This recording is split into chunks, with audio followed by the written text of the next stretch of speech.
without wasting too much time, let's move to the other point, which is the resolution on the progress report on the former Republic of Macedonia, Yugoslav Republic of Macedonia.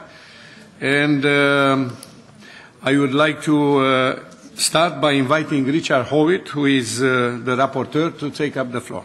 Please, you have the floor, sir. Thanks very much. We did run out of time during the exchange of views, so I'm very grateful to the Secretariat for timetabling this so that we can have a full and proper exchange this afternoon. And I'm also, like my friend and colleague Mrs. Lunacek, absolutely indebted to Eva Maris as a new rapporteur in this area, one that's passionately committed to it but wants to very much reflect the benefit of past discussions on this issue. Eva has been excellent support to me, and I warmly thank her for that. Now, in this report, let me just repeat very briefly the principles of how I deal with it, and then we'll deal with the amendments that have come forward. On the principle of how I want the text to come out, and how I'm hoping the committee will give me your support on this, I want to be very positive about the country's candidacy to the European Union. I want us to urge the start of accession talks. It was the position of the Parliament last year. I believe it's the position in the Parliament this year.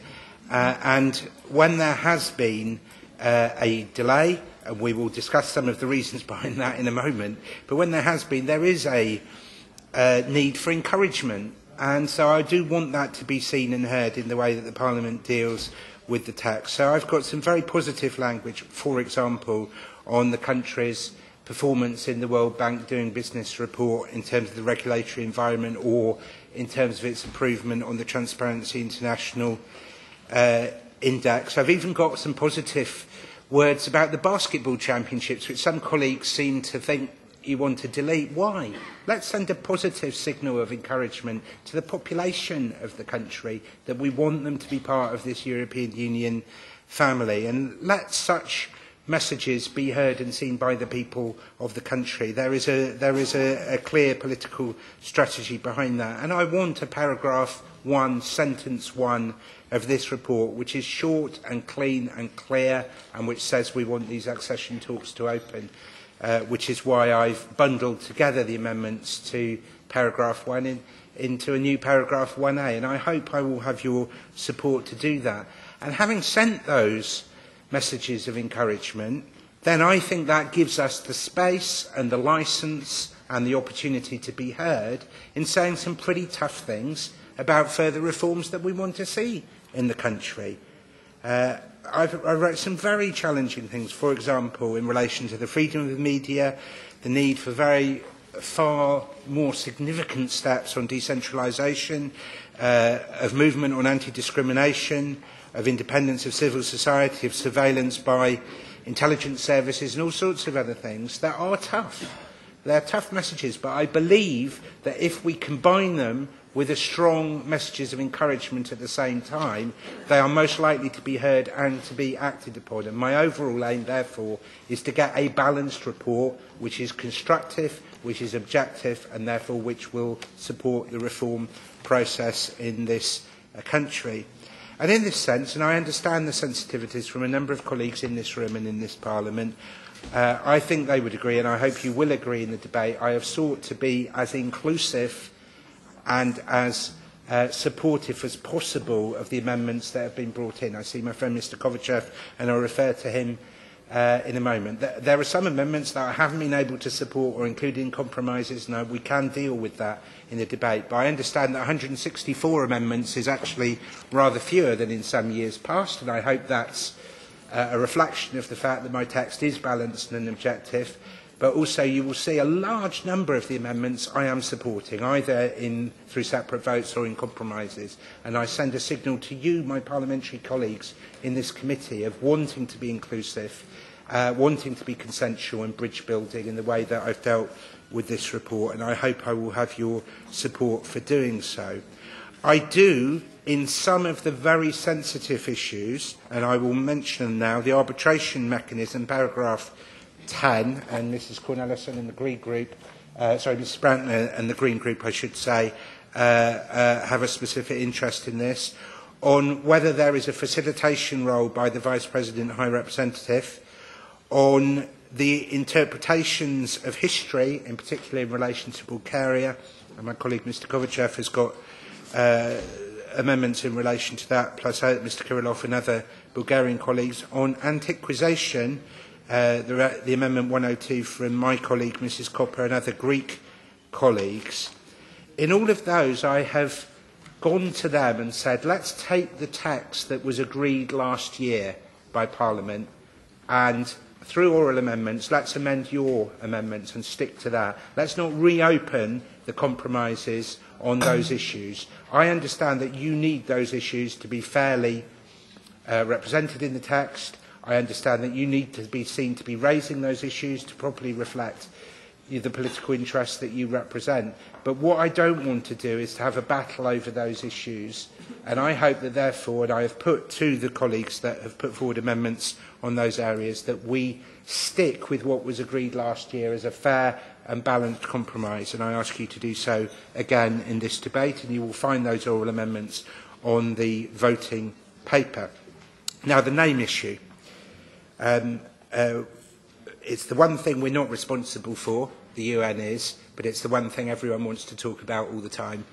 And I have, as I said at the exchange of views, and I've said in a series of private meetings with the shadow rapporteurs and with various MEP colleagues, I seek to deal with this issue by not ignoring it. There is a separate section there called the name issue. I'm aware, by the way, that some of the Greek colleagues would have preferred it to be within a wider section on regional relations, and I will review that for next year. It wasn't possible for me to look at that at the late stage it came to me within the timescale this year. But I deal with the name issue, but I deal with it in quite a humble way. I don't go as far as some, for example, the Green Group would like to do in terms of making suggestions around solutions. It's not our role in Parliament to do so. In my view, it's my role as rapporteur, it's the role of the European Parliament and of the European Union to put pressure on and to give encouragement to solve this dispute, but not to seek to do it ourselves. And all of the text that I recommend reflects that. And then, of course, there is the very controversial issue of how we deal with the name ourselves in the text.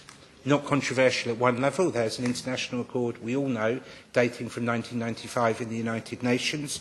The title of the report reflects that, and it's our legal obligation to do so. But as I've expressed in a series of private meetings running up to this committee, and I now express in public, what I would like you, my MEP colleagues, to do, and this Parliament to do, is to not be provocative to anyone in the way that we deal with the name issue. And the way that I choose to do that is by saying that every reference to the name, be it either Fyrom or Macedonian, bar one, and I'll come back to that, is removed from the report, and that we use the words the country, this country, it, and take away a reference which sides with one view in relation to the name dispute or another. The title of the report clearly will say Fyrom. It's our legal obligation to do so. And for those that are concerned that I'm trying to inch away from our legal obligation, I'm not trying to do so, and that's the clearest answer to that criticism. But then we do have one paragraph where I'm going to put to you, my MEP colleagues, a recommendation that we use the term Macedonian in relation to language, culture and identity in the country. And I do so, as I did say at the exchange of views, by taking almost word for word a compromise paragraph that was put before and agreed at the Joint Parliamentary Committee in November. In doing so, it will recognise that there was a negative reaction in the country after the European Commission, again this year, didn't use the wording Macedonian in relation to culture, language and identity. It recognises that the UN does so in its documents. This is completely consistent with the legal agreement, and will therefore send a signal back to the country that we've listened to what people have been saying to us. But I fully accept there are some colleagues in this committee who will not like that and do not like that. You will vote against it tomorrow, and I simply put this one recommendation to the committee. We'll see that where the majority lies tomorrow and in plenary. But what I don't want is a battleground on every paragraph with one side winning in one in another, ending up with a final text that upsets everyone and is incoherent itself, which is why I asked for this single vote at the start of the voting session to avoid that happening. And I hope I will have your support on all of that. A final issue in relation to the name dispute is this. Paragraph 7, the International Court of Justice findings. A number of colleagues have brought in amendments saying that essentially Skopje won on this and Greece has to heed it. That is provocative wording as well, in my view.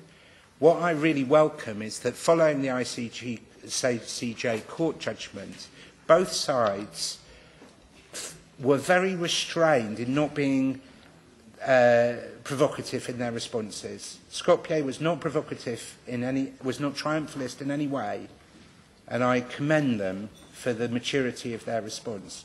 But neither was Greece.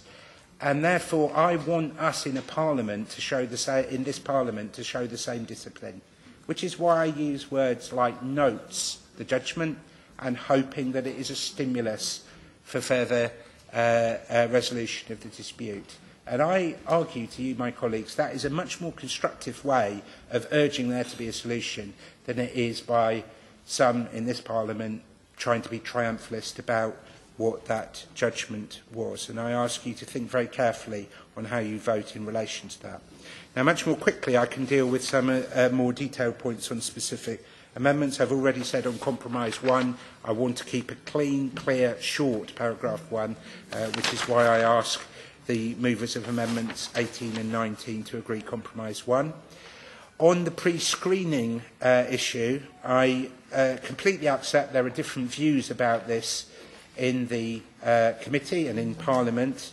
When Mr Popovsky, the Foreign Minister, came and saw us, I did say that it was in public at this committee, in this room, I think, that I did regard that as one of a number of creative solutions by which we could seek to make progress. I didn't say it was the only one, I didn't say I agreed it, but I did want to call for creative solutions in order to try and keep momentum going. In my view, it is one of those, and therefore the text that I put forward reflects that. And I just asked Ms Giannakou and Mr Salvakros in Amendment 25 to understand that. On paragraph 3, in relation to the same, in relation to Mr Kachin's amendment, I just draw his attention to the amendment in the recitals, which makes exactly the same point. So I support what he says there, even though I can't support his amendment 28, and I hope, again, that he might consider withdrawing it in that spirit. On paragraph 4, Mrs Copper, my colleague, can't be here today, but I've had extensive discussions with her, which I welcome and thank her for. She's come up with the idea that we remove the word legitimate from the sentence legitimate frustration amongst the population of the country in relation to the non-use of the word Macedonian. In my view, in relation, to the failure to move ahead in terms of the date for talks, I regard that as a constructive attempt at compromise, and therefore I will accept her oral amendment accordingly, and will have, whether it's an oral amendment or split vote, Ava can advise me on, but I will happily withdraw that wording legitimate or vote against it if we have to do, in order to try and get as big a consensus in the committee as possible, and I ask others to do the same. On the various amendments around the new head of delegation, paragraph 5, it was my intention to prod Baroness Ashton into action. I'm sure she'd say she didn't need it from me, but in that sense. But anyway, it was my intention to put it in. I fully knew that we would have to amend that again later in the process, but we did, in the exchange of views, discuss that on December the 20th, and on December the 21st, she appointed the new head of delegation. So maybe we did have some positive influence. I prefer the PPE amendment, by the way. There are a series of amendments in relation to updating that. I prefer the PPE amendment in relation to that, and therefore will support that and will withdraw my own in preference. The Chair has asked me to move on in terms of timing, so I'll jump over one or two of the things. I really don't think having the words hate speech in the resolution is a good idea. though the rest of Amendments 45 from Mr Kovachev and colleagues I support. So I ask them to support me in relation to that. I draw attention to Ms Giannakou and Mr Salavracros that I fully support what they say in terms of fully implementing the OSCE ODIHR recommendations in response to the elections. But as I've already explained to the Greens, I think they go too far in saying the elections didn't meet international standards. They were a big improvement, and I think we won't send the wrong signal. And I think the Greens understand my concern about all of that. To the ECR group, I support a number of your amendments. On Mr Deaver's Amendment 89, this is a draft law on the minimum wage, and so I suggest changes in relation to that, but not changing the meaning. Just to again show the inclusiveness to Mrs Nensky from the PPE group, I'm supporting in whole or part her amendments 82, 52, 93, 97 and 102. To Mr Shopflin, in equal measure, his amendments 98 and 112. I think the PPE amendments, for example, in relation to the independence of the judiciary, 140, in relation to external relations, in relation to the use of the instrument for pre-accession, are good improvements to my text, and I accept their amendments on those paragraphs in full, and I thank my colleague and friend Mr Kukan for the quality of those texts. On the census, I've already explained to Mr Kovachev, but paragraph 21, amendment 108, this is very sensitive as well, and in my view, and this is the advice I'm given from the country, it is wrong to say in the short term. It's better that there is a census that fulfills the standards than it is to say that it should take place in the short term. And because the Chair is about to shut me up, I'll just say one more thing in relation to the use of the word segregation on ethnic shifts on schools to Mr Kachin, paragraph 22. I absolutely believe that these ethnic shifts should end. I'm prepared to remove words immediate and gradual, let's just say end. But to Mr Kachin, the word segregation is a provocative one in the country. So let's say the end of separation, not use the word segregation, and actually, again, constructively, we're more likely to see what all of us want to see. I'll happily respond to other points in the debate, and thank you for your attention, and the Chair for his patience. Well, thank you very much, but we still have, other points to be discussed, and we have, 11 speakers? 12. 12. No, you are already, Mr. Tannock. But Mr. Vigenin. Mr. Vigenin, yes. I mean, they are already, and Mr. Vigenin, yes. Okay, so now the shadow rapporteurs will get the floor, starting with Mr. Kukan, please. And try to restrain yourself. Thank you very much. I will try. I would like, first of all, to thank to Mr. Howitt for preparation of the report, for good cooperation, and for a meaningful and detailed discussion about the amendments. We have found a common ground for compromises, and I hope they will be acceptable across all political groups. Not completely. Let's be realistic. This is the very complex issue itself, so we cannot get consensus this year.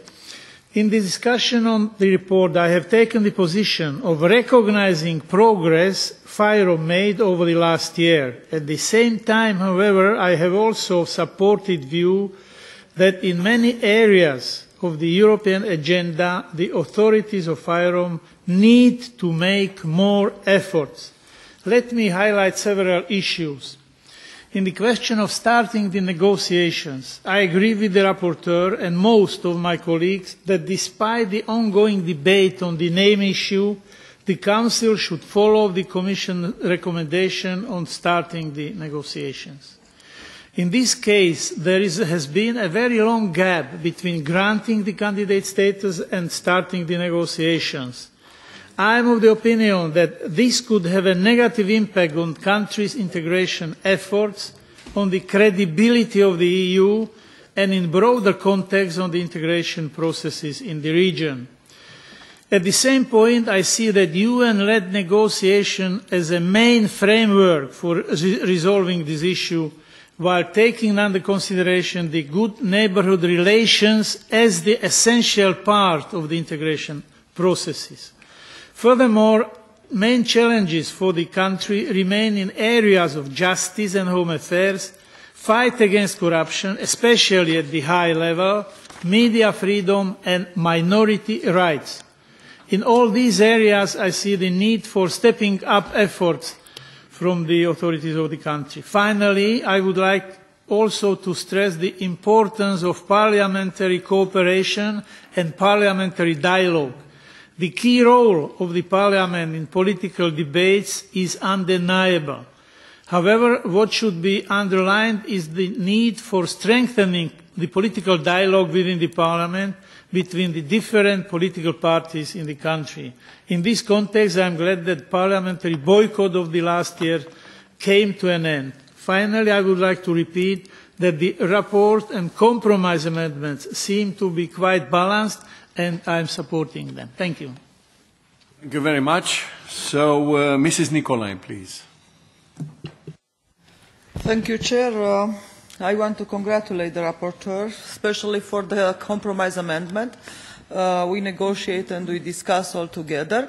Certainly it's a very relevant and sensitive report in the meantime, because the subject of Macedonia on me, it's still sensitive.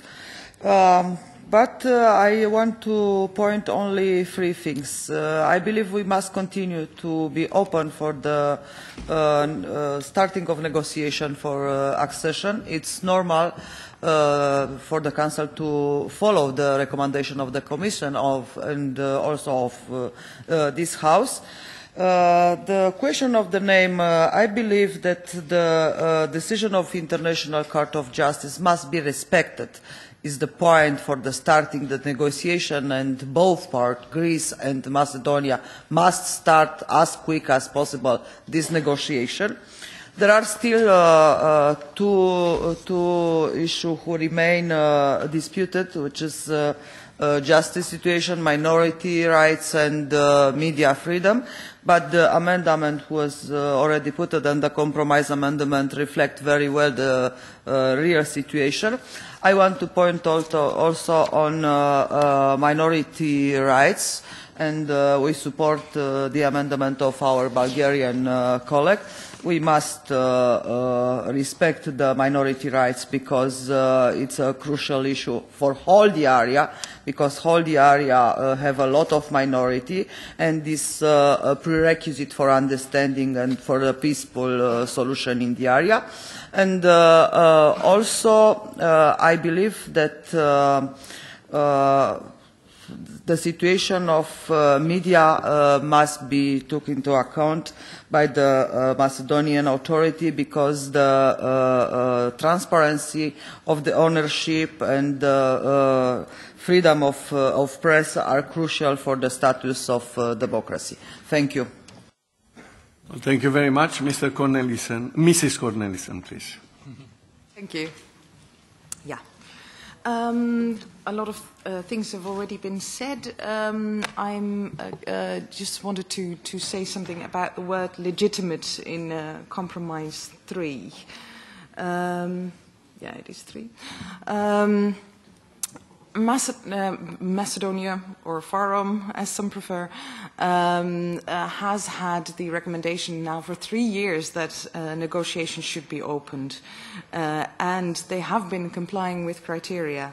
And for 3 years they have been turned down, not because of any of the criteria, but because of a bilateral issue that is not a criterion. So I would say, just apart from any right or wrong, this is a legitimate frustration. And what we're aiming at is saying this bilateral issue, it definitely needs to be fought out, and there needs to be a good solution, but just don't do it within the enlargement process. Don't contaminate the enlargement process with this. This is also why I was so happy with the inclusion of the idea of an EU arbitration mechanism. This might help the situation between Macedonia and Greece, but could be more broadly used. There's rather a lot of bilateral issues I heard that even the Netherlands and Germany have disputes over their borders. So this might help, and this might also help take this bilateral issue out of the enlargement process. I think it's extremely important that Macedonia can start really concentrating on the necessary reforms. There's enough to do, and they can do that within the chapters. On the whole, I'm extremely happy with all the compromise amendments that we've made. Media freedom, anti-discrimination, education, really well addressed. And yeah, let's hope that the coming year will see a breakthrough, and we can really start working on it. Well, thank you very much. Mr. Tannock, please. Mr. President, first of all, let me congratulate you as well for your re-election. And Mrs. Cornerstone, you're absolutely right. It is indeed a legitimate frustration for the Macedonian public. And Macedonia, as was pointed out by Mr. Howitt, was not triumphalist over its recent victory in the ICJ over the name issue with regards to the NATO application. And I don't really think we can ignore the ultimate international legal arbiter and its findings, and also the fact that this is a precedent for Macedonian application for other international bodies, such as the European Union, as after all, our union has always prided itself for its respect for the UN and its legal bodies, such as the World Court.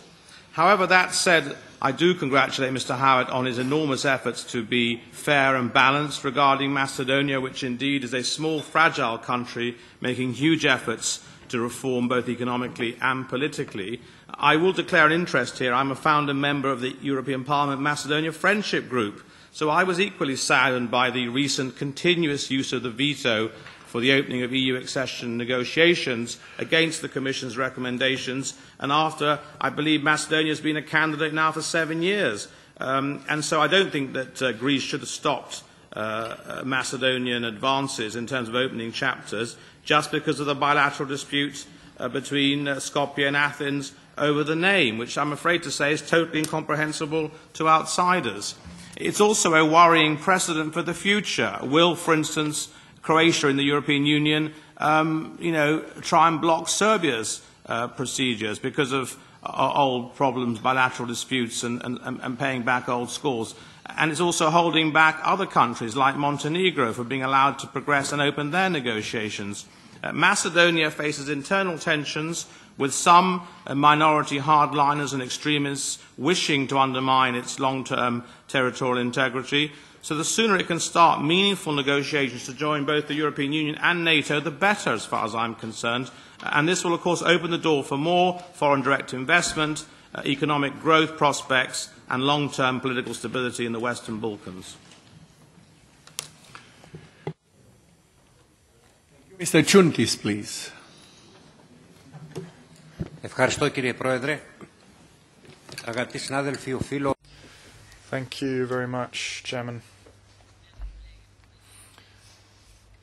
Ladies and gentlemen, Rapporteur, I think the Rapporteur in his oral presentation but also in his report, he's been extremely cautious in addressing this topic, probably more so than has been the case in the past, and I think that needs to be recognised.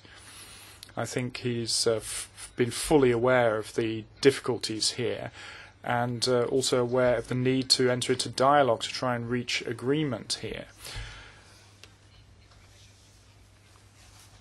Our group say that FYROM must be included in the countries of the European Union along with other countries of the Western Balkans. The rapporteur is going along those lines. We can support that. We've seen this with a reference to the basketball team. I mean, you can be proud of this team. It's an encouraging aspect in this whole story. But the question is whether this encouragement reflects the actual situation in the country and does justice to that situation. Because this topic, for example, the appellation, the denomination, there is a solution that's being found here.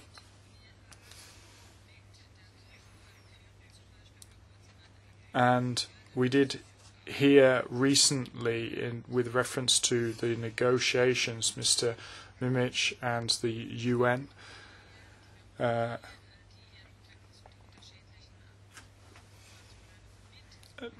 the various different versions need to be taken into consideration as well. We are not part of a Greek government that has to adopt a position on this, our party that is, but we believe that we cannot make this a permanent problem of Greece versus Fyrom. This is an international problem, and it has to be dealt with, negotiated and resolved within the framework of the UN. If we always see this as a permanent problem between Fyrom and Greece, it is never going to be resolved. And it's not just a symbolic issue. Macedonia is a region of Greece. Part of the region is to be found in Greece and part of it in Fyrom. I mean, you have to make sure that the documents are translated properly. If there's no agreement, then I think we'll not see a resolution to this issue, but we have to undertake endeavours from the European Union, and I think that's something we're starting to see in the process, that there is a discussion being entered into to try and find a solution, and that is a process that has to be fostered. All the other processes that are going on, I don't know if they can help. There was mention made that NATO should be involved, and I do have to express doubts there that that's going to come up with some solution. I think it would be counterproductive, actually. And that's why I would say that we must try as soon as possible to find a solution to this problem, because that will help the people on the ground as well. So there is a need to look at democratic reforms. Rapporteur's really pushing in the right direction there. And I think these are issues that we can support. Now, on enlargement in this report, well, maybe I can just say the following. The report often sets out economic necessities where economic policy should go to help. We're talking often about opening up the markets for the European Union member states, for the traders, but also the speculators, and which will come back as a burden for the populations. So we will have to agree to disagree on that point. Thank you. Thank you very much. Mr. Kovacev, please. 2 minutes. For 2 minutes, even if he is Vice President of this committee. Thank you, Chairman, and congratulations for your re-election. I will speak thank you, in Bulgarian. First of all, I wish to congratulate Mr. Howitt for his draft report and his constructive position on this very sensitive topic on Macedonia's progress. Also, his readiness to debate with me all the amendments. Macedonia is on the crossroads. On the one hand, European integration, cooperation and tolerance. On the other hand, ethnic tension, nationalism, unfortunately still slave to Yugoslav ideology. This is why I support Macedonia's integration. I think we should encourage the elite and the media to take further steps towards democratic reform. We would like to separate bilateral relations from European integration. I think that the link remains. I'm convinced that progress towards EU integration can help overcome difficulties inherited from the past. Now, this can happen by building bridges of confidence between neighbouring countries. For example, by marking common historical events. The European Parliament has several times adopted resolutions in which it recommended joint celebrations and commemoration of historical events. And I hope that one of the compromises we hope will be adopted says that unfortunately there is no progress in meeting this recommendation. I hope that our Macedonian neighbours will be able to overcome what has been inherited from the past and will make a progress in building good neighbourly relations. This is why I made a suggestion, which I hope will be adopted, that is for a speedier opening of all the files of the Macedonian elite, which had something to do with the former Yugoslav secret police. I'm very happy that Mr. Howitt showed an understanding, and I hope that this will be adopted. Also, the suggestion that the freedom of conscience and everybody's ability to express his own identity should be respected. Whether it is Bulgarian or Albanian, everybody should be able to express freely their ethnic identity without fearing negative consequences as far as labour relations with the employer, rigged trials. In conclusion, I hope that the recommendations contained in the new report on Macedonia's progress will be taken into consideration by the Macedonian authorities so that Macedonia can make a progress in its European integration. 2 minutes. Thank you, Mr. President. I would like to congratulate Mr. Howitt for his balanced report. My colleague Kovachev mentioned most of the things I wanted to touch on in my speech. But let me start by saying that Bulgaria had always supported the European integration of the Western Balkans, including that of Macedonia. We consider this a serious investment in the stability of an unstable region as it is. Europe is a space of tolerance and truth, and I would emphasize the truth aspect. Therefore, the European integration for us will be a new instrument for the Western Balkans to resolve some of the outstanding issues in the region.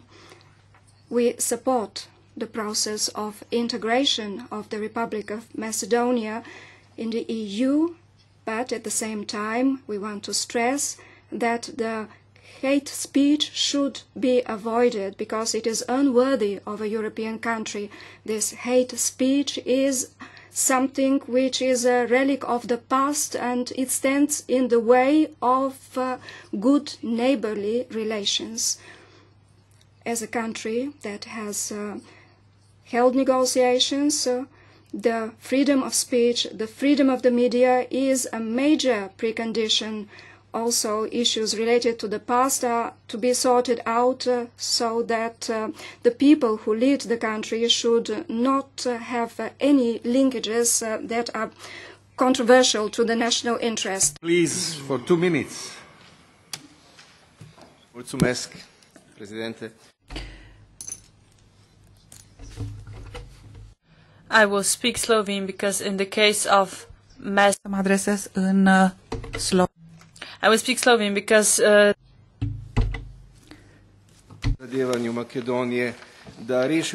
this is a matter of national identity. Yep. This is a matter of national identity. This is why I will speak Slovene because this is also an expression of solidarity with this issue. I would like to draw your attention to two things. Fact is that there is no progress regarding the name issue. There has been no progress for a long time. Belgrade and Pristina, that have engaged almost in war, have come so far in dialogue that they are now close to resolving the name issue, and this will enable Kosovo to participate in international gatherings. Macedonia and Greece are not able to do the same. This is why I would like to call on the Macedonian side to engage more effort in establishing a name a name that will enable them to come into NATO and to start negotiating with the European Commission. Montenegro will start negotiating in the summer, and it would be only right for Macedonia to get the opportunity to do so as well. And my second appeal is regarding Amendment 22. My honourable colleague Howitt says that I'm trying to be provocative in using the term segregation, and he said that I should talk about separation instead. Separation of children is a technical term, but this separation is being done in order to segregate them. That is the issue. Who are we benefiting when we're trying to conceal the truth? Will this benefit the children? Will it benefit the parents? Will it benefit the inter-ethnical relations, the state, the region? This is a political issue, and this is why we need to use the correct political terms and political qualifications. I maintain in my position that this is a segregation, and I expect you as a member of the Labour Party to understand this. This is not a technical issue. This is a political issue pertaining to fundamental human rights. Thank you. Mr. Peterle, for 2 minutes, please. Thank you, Chair. I am very thankful to my colleague Howitt for all his efforts and for his sensibility for these sensitive issues. And I'm also thankful for the language that he's trying to use. I could only hope that such language would prevail in the relations between the two countries concerned. What I said before about Kosovo is also true in the case of this country that has been waiting for the beginning of negotiations for a long time. The start of negotiation can only strengthen the credibility of the accession process. This would not only be a success for Fyrom, this would be a success for all of us should the negotiations finally start. Sometimes when I read our progress reports on Fyrom, I have the impression that we're dealing with bilateral issues, whereas this is, even though this is not our responsibility, and that we focus more on this respect than on the actual progress. That's why I want to draw your attention to paragraph 9. In the cases of Slovenia and Croatia, we have found our way to overcome the bilateral issues and to focus on the enlargement process, on the accession. And this is why I'm so glad to see that the Croatian citizens have supported the accession to the EU. I would like to thank Mr. Howitt for including my amendment in Compromise 5. This is an amendment regarding paragraph 7. And when it comes to the adjective Macedonian, let me draw your attention to something from the past. I come from the former Yugoslav Republic of Slovenia, and Slovenia has recognized Macedonia under its sovereign name, and while it was part of Yugoslavia, this was never an obstacle for anyone. Later on, we adopted the European term, and we used both terms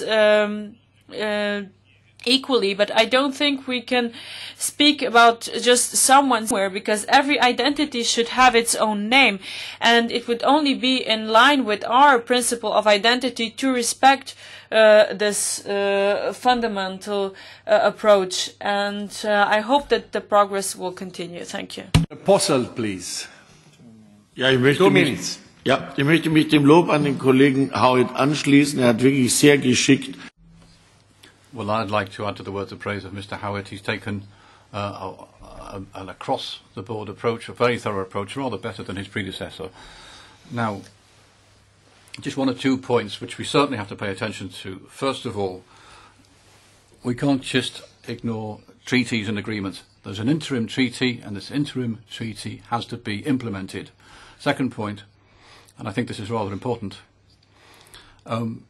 we keep waiting for this judgment in The Hague. You know, we've had the judgment, and now we're still waiting. I don't know why, really. I mean, were the judgment had it gone the other way round, we wouldn't be waiting anymore. You know, so I'm rather sceptical about this. Third point, getting rid of the word Macedonian here, or Macedonia. Again, I think we have to pay attention to what's been agreed. And in the agreement, in the treaty, there is mention of the Macedonian language. Now, I don't mind us trying to negotiate a compromise on the name of the state.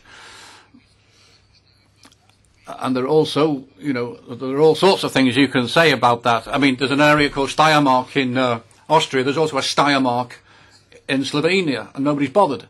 However, the point is that in the treaty, Macedonian is in the agreement as the official language. That is now the official terminology. Now, I would also say you can't tell people what they should call themselves. One can debate the name of the state, yes, that's difficult, I know, republic or whatever, but the way people refer to themselves, you can't prescribe that to them. So, Mrs. Giannakou, please, for 2 minutes. Ευχαριστώ πολύ, κύριε Πρόεδρε. Το θέμα της πρώην Ιουγκοσλαβικής Δημοκρατίας της Μακεδονίας το έχουμε... Yes, thank you. Well, we've discussed the issue of FYROM several times now. There are two ways of dealing with issues such as this. I mean, one way of looking at it is saying, well, what does the majority say? But then decisions need to be covered by the Council rather than European Parliament. The second way of looking at it is to say the truth. And the fact is that this state is attempting to establish a false and fake identity that's based on propaganda. The problem is not the name. The problem is the propaganda that results from the name. I mean, basically, the leadership of this country is saying some pretty ridiculous things, I think. Propaganda can only go so far. We, of course, want to have good relations with our neighbour. There's no question about that. But we need to deal with the issue. Now, I just want to say a little bit about the compromise amendments. 1, 2, 3. Well, I have no... these ones are unacceptable for me. Number 5. I mean, you can't ask two governments to avoid being hostile to each other, because the propaganda and dodgy use of history is being carried out only by one side. Also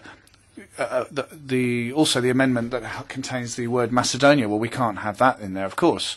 I mean, the Parliament calls this country FYROM, former Yugoslav Republic of Macedonia. I mean, how can we go against that choice that the Parliament has made? I mean, these are two completely different things. We need to be precise in the terminology we use, and it needs to reflect the truth. With regard to the other amendments, we don't have many problems with those. But Amendment 20, however, doesn't correspond to the spirit of other amendments. How can the rapporteur say that with Bulgaria and with Greece a common way of teaching history needs to be established and so on? And with regard to Amendment 21, well, an agreement, even at the UN level, needs to be established on the name, because if that's not in place, then we can't negotiate anything else. Some people may think that you just simply have to continue to repeat things ad nauseum to solve problems. Well, that's not the case. Problems need to actually be resolved. Thank you. Thank you, Chair. I'll try to be even briefer. First of all, I would like to say that Mr. Howitt has prepared an excellent report, and this in a very open and decent manner, and we should give him a credit for the work he's done. This is his first report on Macedonia. Well, it's normal that the name issue becomes the center of our discussion, because it seems that whatever we do, we finally reach that name issue, which should prevent us from making any other progress. Unfortunately, The opportunity has been missed, and now Gruevski has to deal with a government which is less ready for compromises than the previous one has been in Greece. Whatever, now we have to find somehow a solution. I support very much the call in our report for a bigger EU role to facilitate that process, because obviously if we count only on the UN format, it simply does not bring results. So maybe we should try to find a way to encourage on our EU level both countries to search a solution on the name issue. However, time is running and nothing is changing, so we should not become a hostage of this bilateral issue, because this endangers the stability of the country, that's very clear, and from this point of view, the security of the whole region, and Bulgaria as a neighboring country should say it clearly. From that point of view, we cannot solve the problem, but maybe we can try and find interim solutions which can, let's say, which can bind Macedonian citizens to the European integration path. Look, we have found a solution for Kosovo, even if 5 countries have not recognized Kosovo. We found a way to work with Kosovo. We found a way to continue the dialogue with Turkey, the positive agenda. I think we should try and find such solution also with the case with Macedonia until a solution on the name issue is found. So from that point of view, there are different ideas on this, but maybe we should concentrate in our contacts with the Commission especially, because maybe for the Council is more difficult, but Commission can do more to have a kind of an active and positive agenda with Macedonia as well until this issue is solved. Thank you. Thank you very much. And in an act of generosity, because today we had elections, Richard will get 5 minutes to respond to all this. Here goes. Thank you for the very kind words from across the chamber. I do this work in good faith. I've really enjoyed doing it. I'm really committed to this country and to the reforms that need to take place there, but also to its ultimate membership of the European Union. And I really thank the spirit of cooperation that almost everyone in debate has shown. Just to Mrs. Nicolai, she's left the room, but to the ALDE group, you know, our wording on the ICJ judgment does say comply with the judgment. So I think her concern is properly reflected in the compromise, and ask her group to understand that. To Mrs. Cornelissen and also to Mr. Tannock on this word legitimate, okay, I've heard what you said. There's clearly our different views around that. I do feel honour bound to stick to the agreement I made myself with Mrs. Copper in my own group, but let's have a split vote on that and see where the majority on the committee is. But I do respect both of your points of view in relation to that, to that point. To Mr. Chuntis on NATO, I have included it in the resolution, and in my view, the Chicago meeting of NATO and the March European Council are important dates to try to concentrate minds to move things on. And so I deliberately do put those in the resolution for that reason. I don't say more than that, but that's why I do so. And so I respond openly and honestly to that point. On the point about Bulgarian identity, Mr. Kovachev, I've enjoyed our discussions, and I enjoyed our discussions in Skopje as well, and I look forward to continuing them. As we left it in Strasbourg, he was going to have a discussion with Mr. Kukan and his group colleagues about a further compromise to his own amendment, and I await seeing that. It may be with me, and I've not had a chance to read it, but either way, I am open for further discussion there, and I believe that there is a will between your group and myself as the rapporteur to find a good compromise that enables him to make that point. And he's right to say that I missed out in my initial presentation the point about the opening of files. It was one on the list that I want to reflect what was agreed last year, and I fully acknowledge it needs to be in the resolution, and so we have agreed that between us, and I just record that. To Mrs. Nensky, I'll just ask her to note what I said in my initial presentation on the issue of hate speech. I don't think there will be anyone in this committee who would suggest that I have been at all light or on the issues of media freedom. So I just ask her to understand that, what my position on that. On Mr. Kacin, I think I may not have been able to be clear with him, and I'm sorry if what I said wasn't clear. In no sense did I say that he or anyone else in this committee was trying to be provocative. So I'm sorry if that was what was understood. And could I just say to him, coming from the British Labour Party, I did use the word segregation in my original draft. But the point is that I consulted my draft with a number of advisers who said that actually what I want to see and what you want to see is less likely to happen if we use that word than if we don't. Separation is a very clear word, so I don't accept that we're hiding it at all. I simply think that my way of dealing with it is more likely to get what he and I both want. But if we vote differently, it's difference of tactic, it's not a difference of objective. And I certainly don't suggest that he's in any way trying to be provocative, so I apologise if that was the understanding.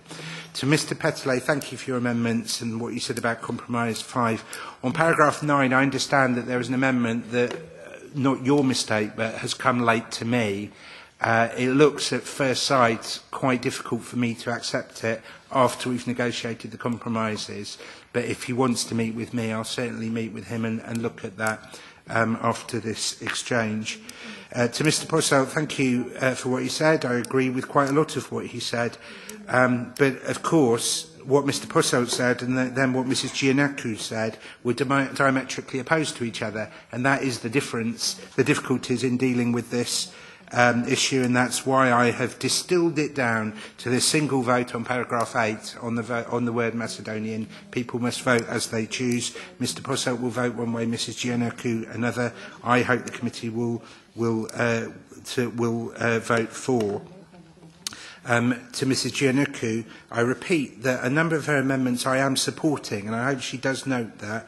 But on Compromise 20, the wording that I put forward was agreed word for word last year. And so that is the will of the Parliament, and I hope she will support it in that spirit. Finally, thank you to what my friend and colleague Mr Vigenin says, not just for what he says, but for his support in relation to this work. I value his advice. I think he makes a number of very constructive points. Whether there's been opportunity missed with the change of government in Greece, we'll see. I was with the new government in Athens 2 weeks ago. I met Mr Dimas, our former colleague from the Commission, and now the Foreign Minister, and I hope that the opportunity is not missed on all sides. And my encouragement is to all sides. It's on Athens as well as Skopje. But I think he is right to say, as I want to say, and I want this Parliament to say, that continuing with status quo is not an option. I strongly agree with what he says. I think it is powerful because it is he that is saying it, and it is absolutely what I want this Parliament to vote when we come both to the vote tomorrow and in the plenary. With that, I thank you. Thank you very much. I remind you all that tomorrow we have the vote at 9 o'clock. And now... Sorry, could I say one yes, thing? Because Ava will kill me, which is that there's a grammatical error in paragraph 6 where it should say opportunities, not opportunity. It doesn't change the meaning at all, but we like to do things open and above board, so I have to read that into the